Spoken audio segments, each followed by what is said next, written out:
जय हिंद मेरे प्यारे साथियों, क्या आपका सोशल साइंस की पूरी तैयारी हो गई है? तो चलिए आज चेक करते हैं। मैं आपके लिए 25 टॉप वीवीआई ऑब्जेक्टिव क्वेश्चन का चैलेंज लाए हैं।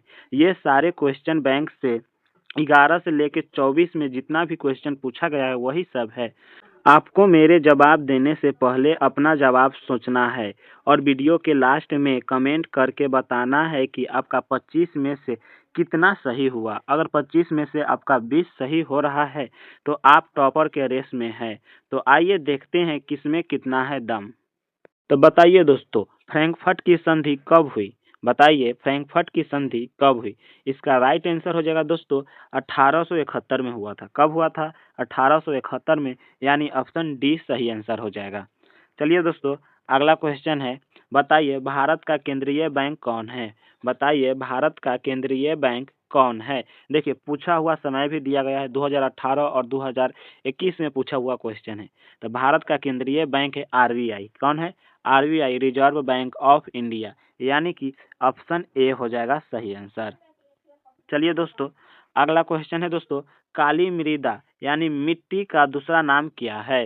बताइए काली मृदा का दूसरा नाम क्या है? जल्दी से बताइए। इसका राइट आंसर हो जाएगा दोस्तों रेगूर मृदा। क्या है? रेगूर मृदा, यानी कि ऑप्शन बी सही आंसर हो जाएगा। चलिए दोस्तों, अगला क्वेश्चन बताइए। बताइए लोकतंत्र जनता का जनता के द्वारा और जनता के लिए शासन है, यह कथन किसका है? बताइए लोकतंत्र जनता का जनता के द्वारा और जनता के लिए शासन है, यह कथन किसका है? जल्दी से बताइए। इसका राइट आंसर हो जाएगा दोस्तों अब्राहम लिंकन है। कौन कहा था? अब्राहम लिंकन ने कहा था, यानी ऑप्शन सी हो जाएगा दोस्तों। चलिए, अगला क्वेश्चन है दोस्तों, बताइए अंकोर वाट का मंदिर कहाँ स्थित है? जल्दी से बताइए अंकोर वाट का मंदिर कहाँ स्थित है? देखिए ये बार बार रिपीट क्वेश्चन किया गया है। इसका राइट आंसर हो जाएगा दोस्तों कंबोडिया में स्थित है। कहाँ स्थित है? कंबोडिया में। चलिए अगला क्वेश्चन देखते हैं दोस्तों। अगला क्वेश्चन बताइए सुनामी का प्रमुख कारण क्या है? यानी सुनामी क्यों आता है, इसका प्रमुख कारण क्या है? तो समुद्र में भूकंप आना प्रमुख कारण है। क्या है? समुद्र में भूकंप आना सुनामी का प्रमुख कारण है, यानी कि ऑप्शन ए हो जाएगा मेरे प्यारे साथियों। चलिए बताइए दोस्तों, वल्लभ भाई पटेल को सरदार की उपाधि किस किसान आंदोलन के दौरान दी गई है? बताइए सरदार वल्लभ भाई पटेल को सरदार का उपाधि, यानी कि जो सरदार वल्लभ भाई पटेल बोलते हैं उसको सरदार की उपाधि किसने दिया है, ये बताना है आपको। माने किस आंदोलन, किस किसान आंदोलन के दौरान दिया गया है? इसका राइट आंसर हो जाएगा दोस्तों बारदोली किसान आंदोलन के दौरान। किस किसान आंदोलन के दौरान? बारदोली किसान आंदोलन के दौरान। चलिए, यानी कि ऑप्शन ए हो जाएगा मेरे प्यारे साथियों। चलिए अगला क्वेश्चन है दोस्तों, बताइए भारत में वित्तीय वर्ष कहा जाता है? भारत में वित्तीय वर्ष कहा जाता है तो आपको पता होगा 1 अप्रैल से 31 मार्च तक। क्या कहा जाता है? 1 अप्रैल से 31 मार्च तक। यहाँ बी होना चाहिए। क्या होना चाहिए? बी होना चाहिए, सी हो गया, यानी कि ऑप्शन बी सही हो जाएगा। क्या हो जाएगा? ऑप्शन बी सही हो जाएगा। चलिए यहाँ बी होना चाहिए, बी, ऑप्शन बी होना चाहिए। चलिए अगला क्वेश्चन है मेरे प्यारे साथियों, पंचायती राज व्यवस्था सर्वप्रथम किस राज्य में लागू किया गया? ये बार बार पूछा जाता है। बताइए पंचायती राज व्यवस्था सर्वप्रथम किस राज्य में लागू किया गया है? इसका राइट आंसर हो जाएगा दोस्तों राजस्थान में लागू किया गया है। कहाँ लागू किया गया है? राजस्थान में लागू किया गया है। चलिए अगला क्वेश्चन बताइए दोस्तों, कोयला किस प्रकार का संसाधन है? बताइए कोयला किस प्रकार का संसाधन है? ये किस प्रकार का संसाधन है? अनवीकरणीय संसाधन है। कैसा है? अनवीकरणीय संसाधन, यानी ऑप्शन ए हो जाएगा मेरे प्यारे साथियों। चलिए अगला क्वेश्चन देखते हैं दोस्तों। 11 नंबर क्वेश्चन का आंसर बताइए, हिंद चीन पहुंचने वाले प्रथम व्यापारी कौन थे? हिंद चीन पहुंचने वाले प्रथम व्यापारी कौन थे? इसका आंसर आपको बताना है।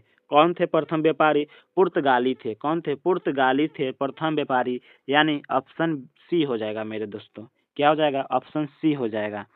चलिए अगला क्वेश्चन है दोस्तों, बताइए निम्न में कौन पिछड़ा राज्य है?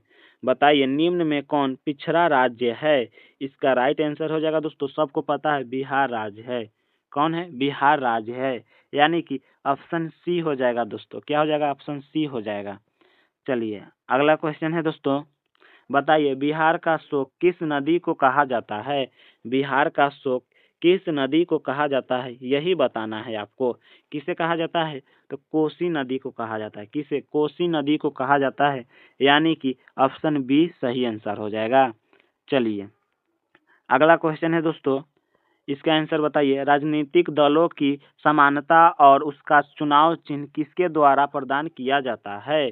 बोला जा रहा है राजनीतिक दलों की समानता और उसका चुनाव चिन्ह किसके द्वारा प्रदान किया जाता है, यही पूछा जा रहा है। किसके द्वारा प्रदान किया जाता है? तो निर्वाचन आयोग के द्वारा प्रदान किया जाता है, यानी कि ऑप्शन सी सही आंसर हो जाएगा। चलिए अगला क्वेश्चन बताइए दोस्तों, बोल्शेविक क्रांति कब हुई? बताइए बोल्शेविक क्रांति कब हुई? इसका राइट आंसर हो जाएगा दोस्तों नवंबर 1917 में हुआ था। कब हुआ था? नवंबर 1917 में हुआ था, यानी कि ऑप्शन बी हो जाएगा मेरे प्यारे साथियों। चलिए अगला क्वेश्चन देखते हैं दोस्तों। 16 नंबर क्वेश्चन है दोस्तों, संजय गांधी जैविक उद्यान यानी चिड़ियाघर किस नगर में स्थित है? बताइए संजय गांधी जैविक उद्यान यानी चिड़ियाघर किस नगर में स्थित है? इसका राइट आंसर हो जाएगा दोस्तों पटना। क्या हो जाएगा? पटना में स्थित है, यानी ऑप्शन डी हो जाएगा। क्या हो जाएगा? Option D. सी के जगह पर लिखा गया है, प्रिंटिंग होने के समय में, टाइपिंग करने के समय में गलती हो गया है, परंतु क्या हो जाएगा? ऑप्शन डी सही आंसर हो जाएगा। चलिए इसका आंसर बताइए दोस्तों, सूचना का अधिकार आरटीआई अधिनियम कानून कब लागू हुआ? बताइए सूचना का अधिकार आरटीआई अधिनियम कानून कब लागू हुआ? चलिए इसका आंसर जल्दी से बताइए। इसका सही आंसर हो जाएगा दोस्तों 2005 में लागू हुआ था। कब हुआ था?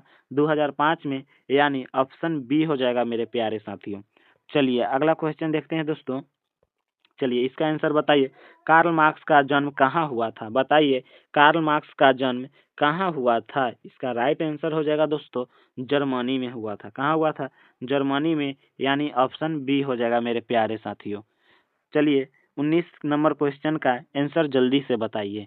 बोल रहा है वैश्वीकरण के मुख्य अंग कितने हैं? बताइए वैश्वीकरण के मुख्य अंग कितने हैं? इसका राइट आंसर हो जाएगा दोस्तों 4 है। कितने हैं? 4 है, यानी ऑप्शन डी हो जाएगा मेरे प्यारे साथियों। चलिए अगला क्वेश्चन है दोस्तों, भारत का राष्ट्रीय पक्षी क्या है? यानी भारत का राष्ट्रीय पक्षी कौन है, यही आपसे पूछा जा रहा है। जल्दी से बताइए भारत का राष्ट्रीय पक्षी कौन है? तो भारत का राष्ट्रीय पक्षी मोर है, यानी मयूर है भारत का राष्ट्रीय पक्षी। ऑप्शन क्या हो जाएगा दोस्तों? ऑप्शन सी राइट आंसर हो जाएगा। चलिए दोस्तों अगला क्वेश्चन देखते हैं 21 नंबर। 21 नंबर बहुत ही इंपॉर्टेंट ऑब्जेक्टिव क्वेश्चन है। तो आपका पूरा भी 20 ऑब्जेक्टिव क्वेश्चन कंप्लीट हो गया है। आप सब लास्ट में कमेंट करके बताइएगा लास्ट में कि 25 में से आपका कितना सही हुआ ऑब्जेक्टिव क्वेश्चन। तो ये क्वेश्चन का आंसर जल्दी से बताइए कि जलियांवाला बाग हत्याकांड कब हुआ? बताइए जलियांवाला बाग हत्याकांड कब हुआ? इसका राइट आंसर हो जाएगा दोस्तों 11 अप्रैल 1919 को हुआ। कब हुआ? 11 अप्रैल 1919 को हुआ, यानी ऑप्शन ए हो जाएगा मेरे प्यारे साथी। चलिए अगला क्वेश्चन है दोस्तों, दल बदल कानून किस पर लागू होता है? दल बदल कानून किस पर लागू होता है, आपको यही बताना है। किस पर लागू होता है? तो सांसदों और विधायकों पर लागू होता है, यानी कि ऑप्शन ए हो जाएगा मेरे प्यारे साथियों। चलिए दोस्तों इसका आंसर बताइए। कह रहा है किसने कहा मुद्रण ईश्वर की दी हुई महानतम देन है? बताइए किसने कहा मुद्रण ईश्वर की दी हुई महानतम देन है? इसका राइट आंसर हो जाएगा दोस्तों मार्टिन लूथर ने। किसने कहा था? मार्टिन लूथर ने कहा था, यानी ऑप्शन क्या हो जाएगा? बी हो जाएगा। चलिए अगला क्वेश्चन है दोस्तों 24 नंबर क्वेश्चन बताइए। बताइए भारत में किस राज्य की प्रति व्यक्ति आय सबसे अधिक है? बताइए भारत में किस राज्य की प्रति व्यक्ति आय सबसे अधिक है? इसका राइट आंसर हो जाएगा गोवा। किसका अधिक है? गोवा, यानी कि ऑप्शन डी हो जाएगा मेरे प्यारे साथियों। चलिए लास्ट क्वेश्चन है दोस्तों, इसका आंसर बताइए। निम्नलिखित में से कौन रबी फसल है? निम्नलिखित में कौन रबी फसल है? तब तक इसका आंसर बताइए। देखिए, अगर चैनल पे नए हो तो चैनल को सब्सक्राइब कर लीजिएगा और वीडियो को लाइक ज़रूर करिएगा, क्योंकि ऐसे ही मज़ेदार वीडियो इस चैनल पे हम लाते रहते हैं। तो इसका राइट आंसर जल्दी से बताइए, और 2026 में आप एग्ज़ाम देने वाले हैं, तो आप ज़रूर बताइएगा 25 में से आपका कितना सही हुआ। अगर आपका 25 में से 20 सही हुआ तो आप टॉपर के रेस में है। तो जय हिंद, जय भारत।